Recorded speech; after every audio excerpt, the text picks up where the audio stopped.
Real estate agents, welcome to the Weekly Closer. I'm your host, Jeff Underwood, along with Joey Sampaga, the man with the plan, and we are the Real Estate Marketing Maniacs. Oh, yeah! How are you doing, Joey? I'm doing fantastic. Thank you for asking. Well, good. We have an awesome guest with us today, and that guest is Sergio Santizo. How are you doing, Sergio? I'm doing great. How are you guys doing? Oh, we're doing awesome. All right. Even better now that you're here. Oh, thank you. Thank you for having me. I really appreciate that. Absolutely. Hey, we're going to get into some of the things that you're doing, but first share with the listeners where, how long you've been in the business, who you're with, team, things like that. If you want to go ahead. Got it. Yeah. So, again, my name is Sergio Santizo. I'm with Keller Williams Realty Phoenix. I have my own team now, so Santizo Realty Group. I started in the business in December of 2012. And my first year in the business, I started doing open houses. And with those open houses, I was able to close 29 transactions. Of the 29, 27 were from open houses. Open houses. Okay, Yes. so this is for agents. So the listeners obviously are real estate agents. A lot of them are local, Arizona. So let's elaborate on that a little bit because that's a big number. That's a high percentage of closed transactions coming from open houses. So, and you've only been what? This has been since 2012. 4.5 years. Okay, so share with us a little bit about that strategy. How exactly did you go about getting those clients through these open houses? I always tell everybody the biggest thing for me is I didn't know any better. So there was no failing for me. Okay. I had to do this. So I didn't know if I was doing something wrong or right. I was just talking to people, being myself, and trying to get as much information about them when they walked through the door and trying to connect with them after they left. Okay.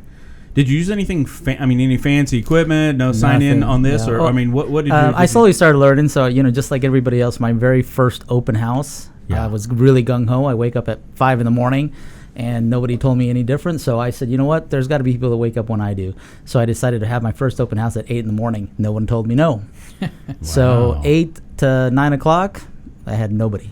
So for me, instead of beating myself down, I said, all right, I need to start finding out what people are doing. So I actually started visiting open houses and basically started getting different ideas from everybody there. And once I figured something out, I ended up getting my own sign-in sheet. I ended up, figuring out how to put my signs up. I really started digging into what is going to make me successful in open houses. Definitely. So did you put one of those signs on the front door that says "Seller requires"? No, Did you sign in? I never have. I never have. But I did heard see some those. agents that do yes, those things there's now. quite a few agents. I can give a few shout-outs if you want. No, just kidding. So take us from. So that was like the first year in the business. You were doing a ton of open houses. Ton of open houses. 3 or 4 a week. 3 or 4 a week. So do you find certain days are better? I mean, some people say, I do Sunday. Some say do Saturday. What about during the week? I do Thursday, Friday, Saturday, Sunday.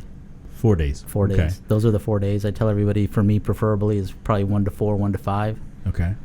So those are the ones that I stick to. I still stick to that time. Even though I have my own team, I still do open houses. Right.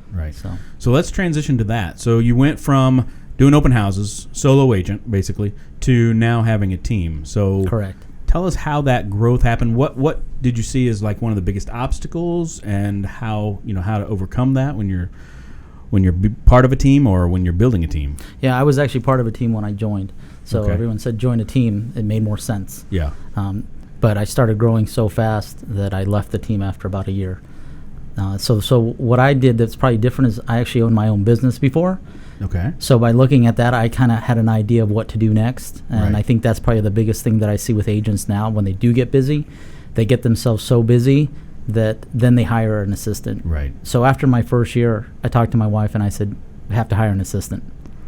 So she was actually the first one to start with me part-time because I was getting so many leads. She was actually helping with calling and seeing what their needs were. If they said they wanted to buy, try to get them pre-qualified. But then Lindsay, she was our first hire. Okay. So tell me the dynamic of husband and wife. So did you share an office space? Yeah, all three of us were in one office. Oh, yeah. Okay. Yeah. So I used to share an office with my wife, too. Okay. But I've talked to people that say, I couldn't do that. No She's my best friend. Okay, there so it makes it a lot easier. Makes it easier. Yeah. So, and that's what a lot of people don't understand. Even though I'm working with her all day, I'm still doing what I need to do, and she's still doing what she needs to do. And sometimes we meet for lunch, but there's a lot of things like, even though I'm there with her every day, I don't get to talk to her about personal stuff. It's always business. Yeah. Well, and obviously you have your own strengths. Yes. Probably you're more so on the sales side. And she's 100%. probably maybe more organized. I don't know. Who knows? Yeah. That's the way it works in our family. Yeah. Well, she's actually really good. I always tell everybody, if you like me, you're going to love her. She's just a different dynamic that I don't have. Man, smart man. So I think a lot of agents miss this. I think they miss the fact that you have to treat your real estate business as an actual business. 100%. I think too many people jump into the business thinking that they're going to just make all this money, not realizing that you actually have to have a plan. 100%. Right? Yeah. So you have a team now. So when you bring on team members, how are you making sure that they fit the culture, fit that team mentality that you're trying to build with your group? You know what I mean? Well, I think that's where I do it a little different as well, because I'm going to make sure that I coach that person. I always tell them in 30 days I'm going to know whether you're going to be on the team or not.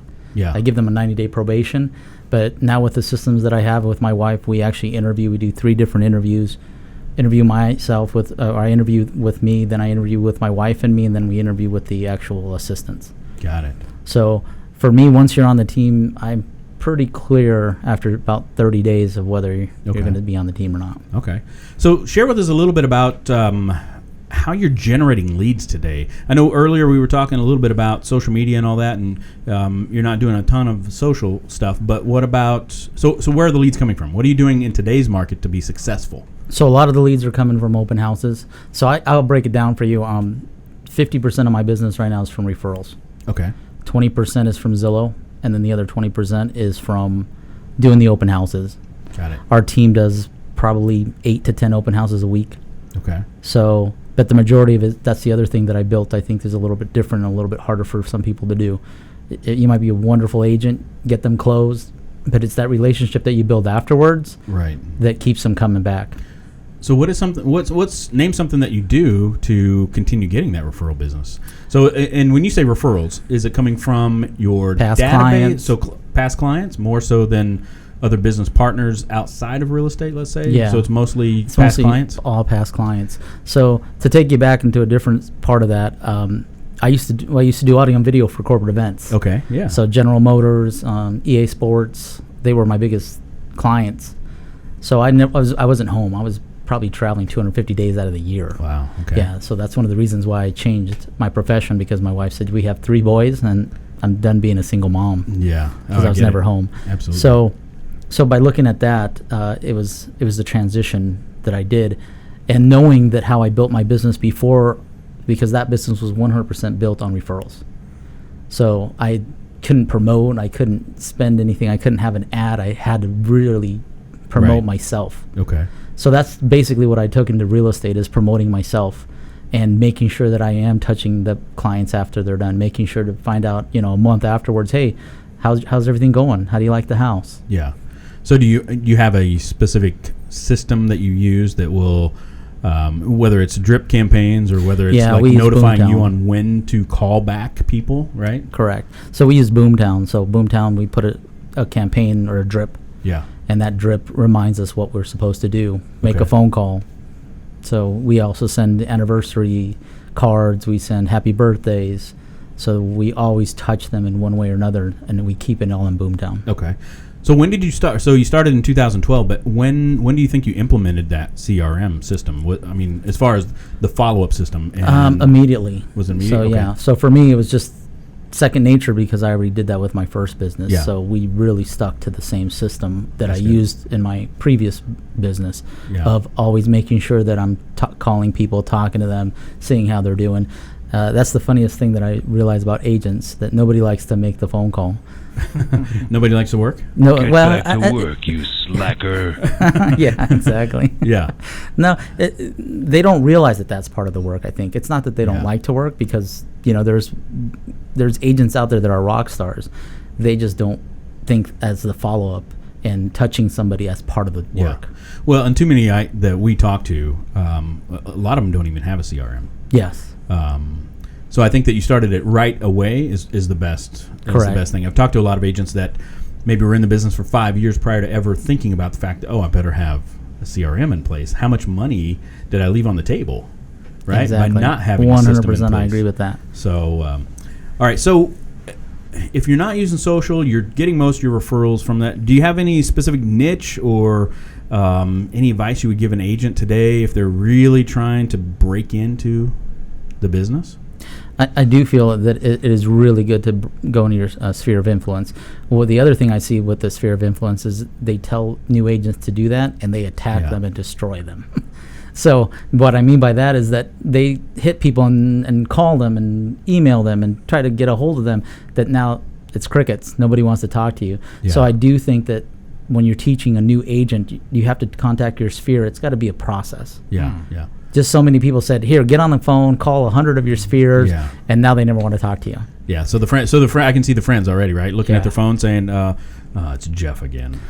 He's probably going to ask me if I know anyone that wants to buy, sell, or invest in real estate. Are you kidding me? Right? Exactly. All right. Well, thanks. This has been good information. Now we're going to transition. It's time to get in the ring with the Maniacs. Are you ready? I'm ready. Let's do it. Here we go. So what's the best advice anyone's ever given you? Really just keep following what I'm doing and stay on track and do as many tweaks as possible on your business. I see a lot of people work 12 months and then look back and say, what did I do wrong? Yeah. So for me, I'm always trying to do everything and correct everything as much as possible on a weekly basis, daily basis sometimes. So always pay attention to how your business is being run and always pay attention to what direction you're going to. If you wait 12 months, you're going to miss so much more. If you wait too long, it's going to be, absolutely. Great information. So what would you say is your favorite mobile app? For real estate? Well, or personal. Personal. Either. My wife gets mad at me because I'm always on Facebook, but I'm one of those guys that really doesn't post. I just like everything and smiley, happy faces. So I'm sure she would say, get off your Facebook because I'm always on it. So he's a liker. I'm a liker. There we go. Share with the listeners one book that you would recommend. For me, the biggest one is The Compound Effect.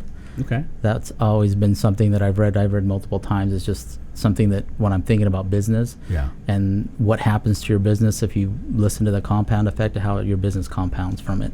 Yeah, and the good books it's always good to go back and reread the best books, right? So always. How about name one productivity tool or software that you use every day? Boomtown.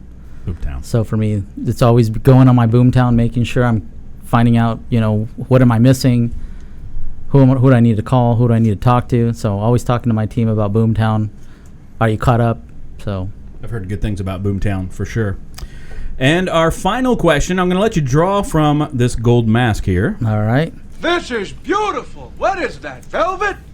Absolutely velvet. What is the most adventurous thing you've ever done? Ooh, there we go. Okay. So before this, I used to travel a lot. I was in China. And so when you're in China and you're trying to get business, you're supposed to do whatever they say for the most part. Okay. So this gentleman took me to a restaurant, and it was King Cobras, live King Cobras. That's all that was in the restaurant. What? So he said, pick a snake. So I walked around, and I thought it was funny, and so I picked a snake. And he said, oh, okay, great. I go, now what? He's like, now the guy's going to get it for you. So he went in there, grabs the snake, takes it to our table, like shows me it, like, this is the one. And I'm like, sure.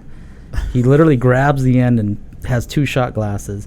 He puts the venom and pushes the head. So I'm watching this venom come out of this King Cobra snake. No way. And then right in front of me just cuts the head off and then grabs it and just pours all the blood in the other shot. Oh. The gentleman that was with me, he picked the snake. They did the same thing. And I'm like, what did I get myself into here? So after they did that, they said, okay, so here's what you have to do. You're going to take a shot of the venom, and then after you're done, you take the shot of the blood.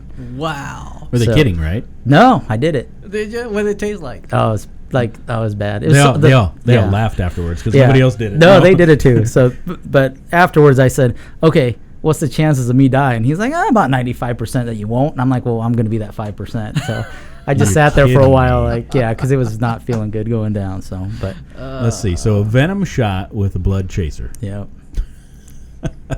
Okay, I haven't heard that before. Yeah, that is pretty adventurous. Joey, can you top that? I can't. Okay. I can't. Most adventurous thing for me was during my black belt testing. I got beat up by a whole bunch of black belts. Oh, man. So that was probably the most adventurous I've ever been. That's rough. Yeah, I might want to do the venom shot. Yeah. Instead. No, Yeah. I'm just kidding. It's only a 5% chance there. There you go. I would say with me, we were in the Bahamas. This was maybe 5 or 6 years ago. My youngest daughter and I actually walked in this tank with 22 sharks. Holy Close cow. enough that you could reach out and touch their nose, but that is something they said not to do, or you lose a finger. But they were that close, swimming right by. You need to lose a finger, so good. No. Hey, thank you so much for being in. You're welcome. If agents that are listening, if they want to reach out to you, I don't know if you're, you're looking at growing team more at we this always point. are. But if you want to share how someone can get in contact with you, that'd be great. Sure. Again, my name is Sergio Santizo. My phone number is 480-277-7606. That's the best way to get hold of me. That's my cell phone number. There you go. Awesome. Well, thank you so much for being in. We Thank appreciate you guys it. for having me. I appreciate Awesome. it. Well, thanks for coming into Security Title Studios in the heart of the Biltmore. This is Jeff Underwood and Joey Sampaga, the Real Estate Marketing Maniacs, signing off. Have a fantastic day. Take care. Adios. Good job, guys. Awesome. There we go. Good job. All right, thanks, guys. Booyah! Booyah!